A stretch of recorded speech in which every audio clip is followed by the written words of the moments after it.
Current నీళ్లు కూడా ఇవ్వలేకపోతున్నారు. కళ్ల ముందే తెలంగాణను ఆగం చేశారన్న కేసీఆర్ మళ్లీ అధికారంలోకి వస్తామని క్యాడర్ కి భరోసా. ధనిక రాష్ట్రాన్ని కేసీఆర్ అప్పుల పాలు చేశారు. రాష్ట్రాన్ని కొల్లగొట్టినందుకే ప్రజలు గద్దె దించారు. ఉద్దేశపూర్వకంగా విమర్శిస్తున్నారన్న మంత్రులు. మావోయిస్టులతో కేంద్రం చర్చించేలా చూడాలి. రేవంత్ కు శాంతి చర్చల కమిటీ విజ్ఞప్తి. ఆపరేషన్ కగార్ను ఆపేయాలన్న కేసీఆర్. నక్సలిజాన్ని సామాజిక కోణంలో చూస్తున్నాం. జానారెడ్డి సలహాలు తీసుకుంటాం. శాంతి చర్చల కమిటీతో సీఎం రేవంత్. నాన్ స్టాప్ గా సాగుతున్న ఆపరేషన్ కర్రెగుట్ట. కర్రెగుట్టల్లో భారీ సొరంగం గుర్తింపు. గుహ లోపల 1000 మంది ఉండేలా సౌకర్యం.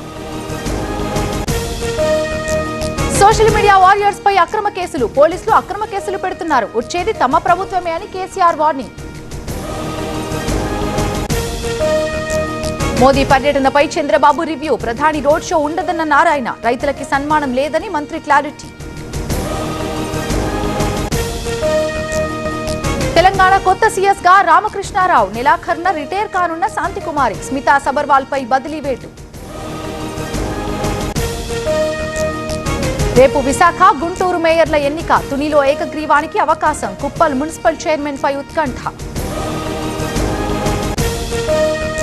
కూటమి నేతల అండతో భూ ఆక్రమణ. సోలార్ కంపెనీపై రామసుబ్బారెడ్డి ఆరోపణ. ఆదినారాయణ రెడ్డి పైన విమర్శలు. వీఐపీ బ్రేక్ దర్శనాలపై టీటీడీ కీలక నిర్ణయం. మే 1 నుంచి వీఐపీ బ్రేక్ దర్శన సమయాల్లో మార్పు. వేసవి రద్దీ కారణంగా సామాన్యులకి అధిక ప్రాధాన్యత. హరిరామ్ పేరిట భారీగా ఆస్తులు. 200 కోట్లకు పైగా కూడబెట్టారన్న ఏసీబీ. ఏకకాలంలో 13 చోట్ల సోదాలు.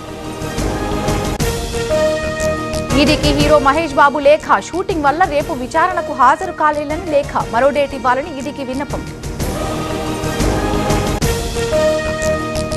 భారత్ ని వీడుతున్న పాక్ జాతీయులు. భాగాకి చేరుకున్న వందలాది మంది. పలు రాష్ట్రాల్లో కొనసాగుతున్న తనిఖీలు.